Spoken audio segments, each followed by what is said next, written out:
Why you don't need a lot of money to buy your first real estate investment house. Okay, guys, so there's a couple of different ways that we can invest in properties, right? We can do long-term rentals. We can do short-term rentals.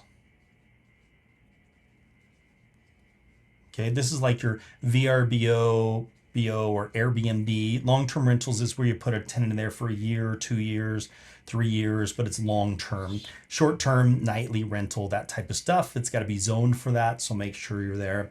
Another way you can do it is you can wholesale, which basically means you put a piece of property under contract, you sell the contract to somebody else, they give you money, there's $5,000, and then they take over that contract. So that's kind of the idea of wholesaling. The other thing we can do is what's called a fix and flip. And what I want to talk to you today about is what's called the BRRRR method.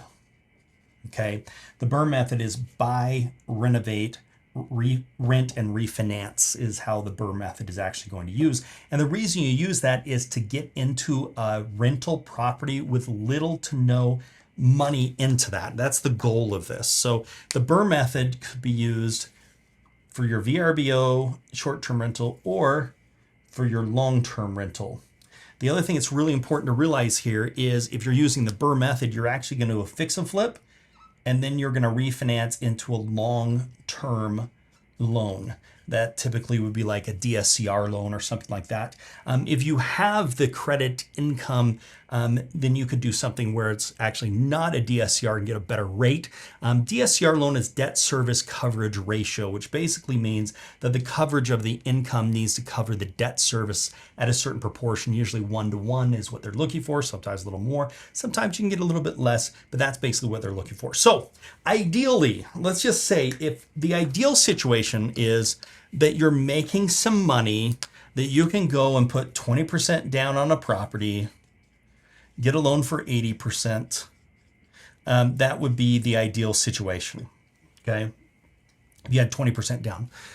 But if you're like me, when I was 21 years old and I didn't have 20% down to put on a $300,000 property, you have to get a little more creative to actually make these deals work. So luckily with today, there's so many more resources and things that you can do. And one of those is going and finding a really good deal. So let's say I go find a property. Let's say that I'm at 74% loan to value. Okay, basically what that means is the after repaired value of the property is $100,000, which means $74,000 is my total loan amount or my max loan amount that I could get on this property. So that means I've got to purchase the properties for say $55,000, and I've got $5,000 in interest expenses and title fees, and then I've got $10,000 in repairs or $6,570, and then I've got $4,000 in title fees. Okay.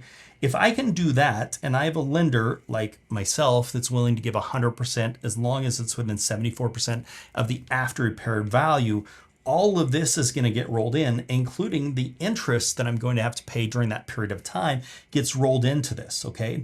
Then the ideal situation is we fix the property up, we put a tenant inside there, and then most banks will do a refinance that's called a rate and term. So you're not pulling any cash out of this. You're not getting any money out of this, but basically they'll typically go 80% and sometimes they'll go 75% if you're not getting cash out. So 75% would be $75,000. So if you got a loan for $74,000, you fix the property up, you buy the property, you fix the property up, and then you refinance that with a rate and term refinance. That is what a BRRRR strategy actually is.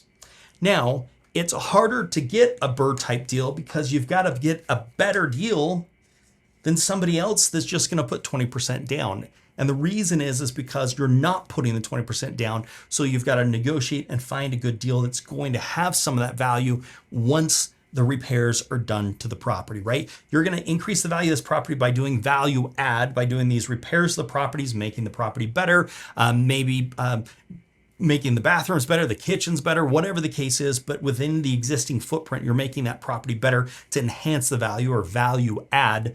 But hopefully you're also getting a decent deal when you purchase the property and those things together. Now, if you've got the money that's coming in and you don't have the time to go out and find those properties, there's nothing wrong with just going and finding properties on the retail market. Just know that if you're buying them on the retail market, you're probably not going to be getting a great deal. But that's okay, because if my long-term strategy is buy and hold, which if you're putting this money down, you should be doing a long-term or short-term rentals. But if we're doing that, what happens over time? Rents go up, period. Rents go up. So if you're just breaking even on this, but you're not coming out of pocket, that's okay, because in 10 years from now, we know that rents are gonna more than double, or 75% increase in rents, which then you'll start cash flowing then. The other thing that we know is house prices just go up. Even when you see some of these downturns, I mean, any of these, this is the worst downturn ever. The 2007, 257 went down to 208. 257 goes down to 208, 20%. Banks love it when you put 20% down because their risk is very, very minimal. But if I hold this property from 2010 at 208 and get it at 2020, 329, we've seen a $129,000 increase over the 10-year period. So if we're buying these things to hold on, but if you're like me and you don't have it, I've got to work a little bit harder to find that really good deal so that I can then get my fix and flip loan to renovate that, to refinance that out into a rate and term refinance, and then go and do a long-term rental strategy. So that's what you can do to put little to no money down on your first real estate investment house.